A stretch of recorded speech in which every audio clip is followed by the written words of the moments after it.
감사합니다. 오늘 너무 찬양 예배로 시간 주 앞에 나오신 저와 여러분들에게 또 하나님의 사랑과 은혜가 충만하시고 복 주님 만나시고 위로하고 세임없는 복된 시간 되시기를 바라겠습니다. 옆 사람 오셔서 인사 나누시겠습니다. 시청자 성도님 오후에도 잘 오셨습니다. 사랑하고 축복합니다. 귀인 제도 잠깐 하겠습니다. 각자를 드시고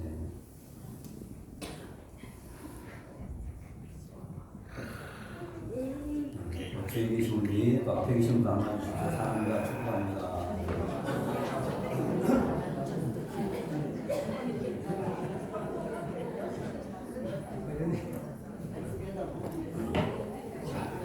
간지럼을 피지 말고 제대로 해주시면 이렇게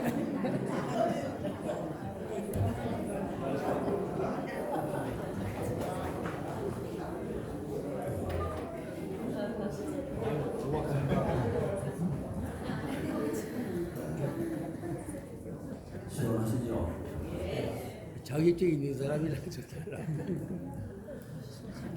또 점심 식사도 맛있게 하시고 떡도 많이 또 드시고 물도 많이 드셨죠? 네, 힘이 납니다. 물을 많이 드셨기 때문에 오늘 설교 길면 안 될 것 같아요. 짧게 끝내도록 하겠습니다. 오늘 시간 좀 집중하시면 또 금방 끝납니다. 오늘 열왕기상 8장의 말씀을 가지고 솔로몬의 기도라는 제목으로 잠깐 말씀을 나누시겠습니다. 따라서 해주실까요? 솔로몬의 기도. 신학에서 이제 공부하는 것인데 하나님의 속성 그러면 공유적 속성, 비공유적 속성 그러는데 어려우니까 일단 가만두고요. 비공유적 속성 하나님이 가지고 있는 속성인데 절대의 인간과 난수없는 속성이 있습니다. 그것이 뭐냐면 전지전능하시다는 것, 그리고 무소 부재하시다는 것, 그리고 이것을 편재하신 하나님 그렇게 우리가 말하고 있죠. 그런데 우리가 성경을 읽어보시면 하나님 분명히 편재하신 하나님, 무소 부재하신 하나님이신데도 불구하고 어느 특정한 장소를 지정하시고 그것을 통해서 은혜 베푸시기를 간절히 원하고 계신다는 것을 알 수가 있죠. 그 장소가 어디일까요? 성전입니다. 성전. 그래서 하나님은 성전에서 특별히 은혜 베푸시기 원하고 또 성전에서 하나님은 또 복을 베풀어 주시기를 간절히 원하고 있는 것입니다. 오늘 본문은 솔로몬이 하나님의 성전을 건축하고 두 주간에 걸친 헌당식을 거행하는데 이것이 초막도로 연결되게 그렇게 헌당식을 진행합니다. 자, 말씀 잠깐 보시는데 5절 말씀으로 잠깐 또 보겠습니다. 5절입니다. 오늘 5절 같이 한번 읽어보겠습니다. 좋습니까? 같이 한번 읽어보겠습니다. 5절 시작. 솔로몬 왕과 그 앞에 모인 이스라엘 백성이 그와 함께 그 궤 앞에 있어 양과 소로 제사를 지냈으니 그 수가 많아 기록할 수도 없고 셀 수도 없었더라. 솔로몬이 지금 성전을 짓고 헌당식을 거행하는데 지금 어마어마한 제사를 드리고 있죠. 다시 한번 보십시오. 솔로몬 왕과 그 앞에 모인 이스라엘 회중이 그와 함께 그 궤 앞에 있어 양과 소로 제사를 지냈으니 그 수가 많아 기록할 수도 없고 셀 수도 없었더라. 그러니까 한마디로는 큰 제사를 지금 드리고 있는 것입니다. 그럼 어떤 제사일까? 두 가지를 생각해 볼 수가 있는데 하나는 감사입니다. 하나는 감사. 왜 그런가 하면 이 성전을 건축하고 그리고 헌당례를 드릴 수 있도록 하신 것 누가 하셨을까요? 하나님 하신 거죠. 그러니까 당연히 그 하나님께 감사를 드려야 되지 않겠습니까? 그래서 이 제사는 감사의 제사라고 할 수가 있습니다. 거기다가 또 하나가 있는데 이것은 회개입니다. 회개를 의미합니다. 그동안 이스라엘 백성들은 하나님의 백성인데도 불구하고 그들은 하나님의 뜻대로 살지 못했죠. 근데 이제는 이제 하나님의 성전을 짓고 난 다음 하나님의 제사를 드리면서 과거의 모든 죄를 다 회개하면서 새롭게 시작하겠습니다. 이런 또 모습이 지금 이 안에 담겨 있는 것입니다. 그래서 이 제사는 두 가지 의미를 가지고 있는데 하나는 감사, 또 하나는 회개를 의미하고 있는 것입니다. 자, 그런데 이렇게 큰 제사를 드리면서 지금 헌당식을 진행하고 있는데 자, 솔로몬이 뭐라고 하는가 보십시오. 쭉 내려서도 27절을 잠고 있습니다. 자, 같이 보겠습니다. 시작. 하나님께서 땅에 거하시니까 하늘과 하늘 위에 하늘 하나님여 내가 건축한 이 성전이로니까. 자, 솔로몬 분명히 알고 있죠. 하나님은 어디에나 제한받지 않으시다는 분 알고 있죠. 너무나도 크신 분 알고 있습니다. 그래서 무소부지하신 하나님, 편재하신 하나님이라는 것을 솔로몬도 알고 있습니다. 그래서 이렇게 고백하죠. 다시 보십시오. 하나님이 참으로 땅에 거하시리까 하늘과 하늘들의 하늘이라도 주를 용납하지 못하겠거든 하물며 내가 건축한 이 성전이오리까 이렇게 말합니다. 그러니까 하나님은 안 계신 곳이 없다는 것이죠. 안 계신 곳이 없습니다. 그럼에도 불구하고 하나님의 이름을 위해서 이 성전을 지었으니 이 성전을 통해서 특별한 은혜를 베풀어 주십시오. 이렇게 기도합니다. 그럼 28절과 29절을 같이 보겠습니다. 시작. 그러나 내 하나님 여호와여 주의 종의 기도와 간구를 돌아보시며 이 종이 오늘 주 앞에서 부르짖음과 비비는 기도를 들으시옵소서. 주께서 전에 말씀하시기를 내 이름이 거기 있으리라 하시고 이 성전을 향하여 주의 이름이 주야로 오시며 주의 종이 이곳을 향하여 비비는 기도를 들으시옵소서. 한마디로 말씀드리면 우리가 주의 이름을 위해서 이 성전을 지었으니 이 성전에서 드린 모든 기도에 하나님 응답해 주십시오. 자, 이렇게 지금 기도를 드리고 있는 것이죠. 그러면서 이제 구체적으로 기도의 그 제목들이 쭉 열거가 되어 있는데 총 7가지로 우리가 요약해 볼 수가 있습니다. 자, 쭉 한번 살펴보실까요? 어떤 기도를 하는가? 먼저 31절과 32절입니다.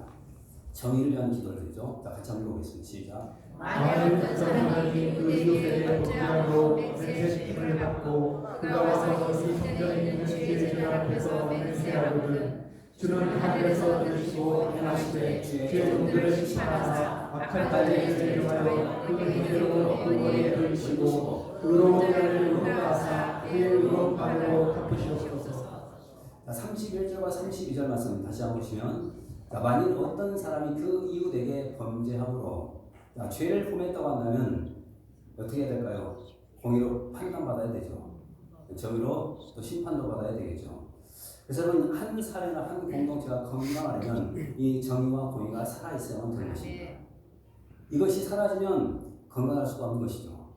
그래서 오늘 우리는 기도해야 됩니다. 무엇을 기도해야 될까? 우리는 두 가지를 기도하면 되죠. 하나는 입법기관 어디죠? 국회입니다. 여러분 국회를 위해서 우리는 기도해야 됩니다. 왜냐하면 바른 법들이 자꾸 만들어야 되기 때문에 그렇죠. 근데 이런 악법들 만들어지면 안 되죠. 차별금지법 이런 거. 이런 것은 만들어지지 않도록 우리가 기도해야 되겠죠. 그렇지만 공의로운 이런 법들은 계속해서 만들어져야 됩니다. 그리고 또 하나 또 사법기관이죠. 예, 입법기관이 있으면 사법기관도 있지 않습니까? 이 사법기관이 법원을 위해서 우리는 기도해야 되겠죠. 왜 그런가 하면 잘못된 판단 하나가 한 사람의 그 인생을 완전히 망가뜨릴 수도 있기 때문에 그래요.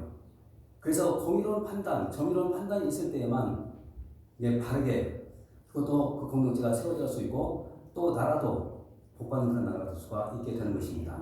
그래서 솔로몬이 왕이 되고 난 다음 가장 먼저 드린 기도가 뭐냐면 나에게 지혜를 주십시오. 이런 기도를 드렸던 겁니다. 그래서 공의를 위해서 또 정의를 위해서 꼭 기도할 수 있기를 바라겠습니다. 그다음 두 번째가 나오면 33절과 34절입니다. 이제는 회복을 위해서 기도하는데요. 상관도 보십시오. 같이 보겠습니다. 시작. 만일 주의 백성 이스라엘이 주께 범죄하여 적국 앞에 패하게 되므로 주께로 돌아와서 주의 이름을 인정하고 이 성전에서 주께 기도하며 간구하거든 주는 하늘에서 들으시고 주의 백성 이스라엘의 죄를 사하시고 그들의 자손들에게 미식하고 돌아오게 하옵소서. 우리가 인생을 살다 보면 여러분 실패할 수 있을까요? 없을까요? 실패하죠. 실패하죠. 실패는 누구나 다 경험합니다. 근데 중요한 것이 뭐냐면 실패를 하지만 그 실패를 극복하고 회복할 수 있느냐 이것은 더욱더 중요한 것이죠. 어떤 사람은 실패하다가 결국 주저앉아 버리지 않습니까? 근데 절대로 주저앉아서는 결국 안 되는 것이죠. 하나님 백성이라면 실패했다면 어떻게 될 거예요? 다시 회복해야 되죠. 다시 일어나야 됩니다. 근데 그 비밀이 뭐라고요? 하나님 기도하면 된다. 이렇게 말하고 있습니다. 다시 한번 보십시오. 만일 주의 백성 이스라엘이 주께 범죄하여 적국 앞에서 패하게 되므로 주께로 돌아와서 주의 이름을 인정하고 이 성전에서 주께 기도하며 간구하거든. 자, 실패하는데도 불구하고 돌아와서 기도하게 되면 어떻게 달라고요? 34절. 주는 하늘에서 들으시고 주의 백성 이스라엘의 죄를 사하시고 그들의 조상들에게 주신 땅으로 돌아오게 하옵소서. 회복시켜달라는 것입니다. 그래서 회복의 비밀은 다른 데 있는 것이 아니라 바로 주님 앞에 나와서 기도할 때 하나님 우리를 회복시켜 주시는 것입니다. 그래서 지금 솔로몬은 그것을 기도하죠. 회복되게 해주십시오. 자, 첫 번째는 뭐였죠? 예. 저 금방 잊어버렸습니까? 이런 것까지 다 기억하셔야 됩니다. 시험 문제 나옵니다. 예. 정의, 범위, 그 다음에 회복을 위해서. 예. 여기 또 기도하십시오. 그 다음에 세 번째, 금방 끝납니다. 35절과 36절입니다. 같이 한번 보겠습니다. 시작. 만일 그들이 주께 먼저 구하려면 하늘이 닫히고 비가 와서 주께 벌을 받을 때 이곳을 향하여 기도하며 주의 이름을 찬양하고 그들의 죄에서 떠나가거든 주는 하늘에서 내려오사 주의 종들과 주의 백성 이스라엘의 죄를 사하시고 그들이 마땅히 행할 선한 길을 갖춰주시오며 주의 백성에게 지어버리신 주의 땅에 비를 내리시옵소서.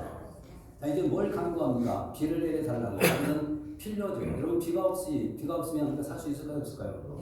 없죠. 비가 없으면 동시에 뭐가 없습니까? 물이 없다는 것이죠. 물은 생명의 근원이잖아요. 물이 없이 살 수 있는 존재는 아무것도 없습니다. 세상에. 물 없이 식물이 살 수 있습니까? 물 없이 동물이 살 수 있습니까? 물 없이 사람이 살 수 있습니까? 없죠. 그래서 가장 축복의 근원이 뭐냐면 물입니다. 물. 근데 이 물은 누가 주시는 것일까요? 하나님이 주시는 거죠. 그래서 이 비는 하늘에서 내려주시는 겁니다. 이 축복이 없이는 결코 우리가 살아갈 수가 없는 것이죠. 그래서 지금 솔로몬은 기도합니다. 이 축복, 비를 내려주십시오. 이렇게 기도하라는 것입니다. 그럼 하나님께서 어떻게 하신다고요? 들으시고 응답해 주신다. 이렇게 말하고 있습니다. 그리고 실제로 우리가 또 성경을 읽어보시면 비가 내리지 않았을 때 백성들이 기도하게 되면 하나님이 또 응답해 주시고 또 비를 내려주시고 여러분 이런 일들이 있지 않았습니까? 그래서 여러분 축복을 위해서도 꼭 기도할 수 있기를 바라겠습니다. 자, 세 번째 기도, 우리의 필요를 위한 기도 드리는 것이죠. 그럼 그 네 번째가 나옵니다. 37절로 40절까지인데요. 자, 같이 한번 또 읽어보겠습니다. 시작. 만일 나의 기름이나 전염병이 있거나 혹시 시들거나 감기가 나거나 맵들이나 환충이 나거나 적국이 와서 성읍을 에워싸거나 무슨 재앙이나 무슨 질병이 있든지 걱정하고 한 사람이나 꼭 주의 모든 백성 이스라엘이 다 각각 이의 마음의 재앙을 깨닫고 이 성전을 향하여 손을 펴고 무슨 기도나 무슨 간구를 하거든 39절. 주는 계신 곳 하늘에서 계시고 사하시며 각 사람마다 하시오니 그들의 모든 행위로 행사 갚으시옵소서. 주만 홀로 사랑하는 마음을 다 아십니다. 40절. 그리하시면 그들이 주께서 우리 조상들에게 주신 땅에서 사는 동안에 항상 주를 믿어야 합니다. 네, 어떤 내용입니까? 한마디로 말씀드리면 재난의 상황이죠. 재난. 우리가 살다 보면 이런 또 재난을 만날 때가 많이 있지 않습니까? 이 재난을 만났을 때도 우리는 어떻게 해야 할 것인가? 오늘 본문 속에 그 비밀이 담겨 있습니다. 어떻게 하라고? 기도하라는 것입니다. 기도. 그러면 하나님께서 하늘에서 들으시고 우리 모든 재난의 상황을 하나님 극복할 수 있도록 축복하신다. 이렇게 말하고 있습니다. 그래서 재난의 상황이 닥치더라도 우리는 성전을 향해서 또 하나님을 향해서 우리는 기도해야 되는 것입니다. 이것이 네 번째고요. 그 다음에 또 다섯 번째가 나오는데 41절로 43절까지 말씀 드리겠습니다. 또 무엇을 위해서 시작. 또 주의 백성 이스라엘에 속하지 않은 자, 곧 주의 이름을 위하여 먼 지방에서 온 이방인이라고 그들이 주의 크신 이름과 주의 무한 성수와 주의 표지판의 소문을 듣고 와서 이 성전을 향하여 기도하거든 주는 계시고 하늘에서 들으시고 이방인이 주께 부르는 대로 이루사 땅의 만민이 주의 이름을 알고 주의 백성 이스라엘처럼 경외하게 하시오며 또 내가 건축한 이 성전을 주의 이름으로 부르는 그들을 알게 하옵소서. 자, 이제 솔로몬은 또 누구를 위해서 기도하고 있죠? 누굽니까? 이방인이죠. 이방인. 자, 지금까지 쭉 솔로몬이 무엇을 기도했는 것이죠? 자, 첫 번째 정의, 두 번째 회복, 세 번째 필요, 비죠. 그다음 네 번째 재난 상황. 그다음에 또 다섯 번째 이방인 이렇게 말합니다. 다섯 번째 이방인. 자, 여러분, 이 복음은 이스라엘에게만 주어진 것이 결코 아니죠. 이 복음은 이방인들에게까지도 이것은 주어져야 되는 것입니다. 그래서 이 복음은 처음부터 유대인들뿐만이 아니라 모든 이방인도 다 포함이 된다는 것을 우리가 알 수 있습니다. 그래서 구약 성경에도 우리가 읽어보시면 예수님의 속보를 쭉 보시면 이방인 두 사람이 나오잖아요. 누가 나옵니까? 누가 나오죠? 두 여인, 퀸입니다. 알아보신 사람에게 킴 하나 주겠습니다. 나오미야 너 누구실까? 둘. 한 사람은 모함 여인. 예. 그 다음에 또 한 사람. 기생. 예. 라합과 룻이 나오죠. 라합과 룻. 이 두 사람은 이방인입니다. 근데 이미 오래전부터 예수님 그 족보 가운데 이방인이 등장하고 있어요. 그래서 여러분 기독교의 복음은 유대인뿐만이 아니라 모든 이방인들에도 다 주어진 그런 복음이라는 것을 알 수가 있습니다. 그래서 지금 솔로몬은 벌써 지금 누구를 위해서 기도하고 있냐면 바로 이 이방인들을 위해서 지금 기도하고 있다는 것입니다. 아무도 못 맞췄죠? 네, 없습니다. 그 다음 여섯 번째입니다. 여섯 번째 48과 45절까지 것은 말씀드리겠습니다. 가지고 옵니다. 48절 45절 시작. 주의 백성이 그들의 적군과 더불어 싸우고자 하여 주께서 보내신 길로 나갈 때 그들이 주께서 택하신 성과 내가 주의 이름을 위하여 건축한 성전이 있는 쪽을 향하여 여호와께 기도하거든 주는 하늘에서 그들의 기도와 간구를 들으시고 그들의 일을 다하옵소서. 자, 이번에 또 뭐가 나옵니까? 전쟁이 나오죠. 이 전쟁에서 또 무엇을 위해서 기도하는가 하면 승리를 위해서 기도해야 되겠죠. 다시 말하면 여러분 전쟁은 일으키는 것은 아니죠. 근데 어쩔 수 없이 전쟁이 일어났을 경우에는 우리는 어떻게 할까? 승리를 위해서 기도해야 되죠. 이 전쟁의 승리를 위해서. 그래서 우리 기독교인들은 전쟁 일으키면 절대로 안 됩니다. 우선 범죄입니다. 근데 혹시라도 북한이 먼저 쳐들어와서 전쟁이 일어났다. 그러면 어떻게 해야 될까요? 도망가는 것이 아닙니다. 네. 승리를 위해서 기도하고 우리는 싸워야 됩니다. 그러면 이렇게 기도하게, 승리를 위해서 우리가 기도하게 되면 하나님 우리 기도 들어주실까요? 안 들어주실까요? 들어주시죠. 그래서 우리 승리를 위해서 기도하면 하나님이 또 들어주신다. 그렇게 말씀하고 있는 것입니다. 그래서 전쟁이라도 우리는 엎드려서 기도하는 것입니다. 그리고 마지막 이제 일곱 번째가 나오는데, 자, 기업 회복을 위해서도 기도하라고 말하죠. 46절에서부터 쭉 53절까지 말씀이 바로 그런 내용인데, 우리 53절부터 56절까지만 읽어보겠습니다. 좀 내려가서 53절부터 56절까지 시작. 주 여호와여 주께서 우리 조상을 애굽에서 인도하여 내실 때 주의 종 모세를 통하여 말씀하신 같이 주께서 세상 만민 가운데서 그들을 구별하여 주의 기업으로 삼으셨나이다. 솔로몬이 무릎을 꿇고 손을 펴서 하늘을 향하여 이 기도와 간구로 여호와께 아뢰기를 바치고 여호와의 제단 앞에서 일어나 서서 큰 소리로 이스라엘 온 민족을 위하여 축복하며 이르되 여호와를 찬송할지로다. 그가 말씀하신 대로 그의 백성 이스라엘에게 백평을 주셨으니 그들 모세를 하여 말씀하신 모든 좋은 약속이 하나도 이루어지지 아니하니라. 네, 다시 한번 처음 보십시오. 자, 주 여호와여, 주께서 우리 조상을 애굽에서 인도해 내실 때에 주의 종 모세를 통하여 말씀하신 같이 주께서 세상 만민 가운데서 그들을 구별하여 주의 기업으로 삼으셨나이다라고 말합니다. 자, 기업, 이스라엘 백성들이 하나님의 기업이고 또 하나님께서 이스라엘 백성들을 축복해 주셔서 약속의 땅 가나안을 기업으로 주신 것입니다. 바로 이 기업의 회복을 위해서 기도하라고 말합니다. 근데 왜 그럴까? 기업을 잃어버릴 수도 있잖아요. 그리고 실제로 이스라엘 백성들은 범죄하고 난 다음 바벨론에 그 모든 땅을 다 빼앗겨버리고 70년 동안 바벨론 포로생활 하지 않습니까? 근데 그때 이스라엘 백성들이 한 일이 뭘까? 기도했습니다. 그랬더니 하나님께서는 또 다시 그 기업을 회복시켜 주시라는 겁니다.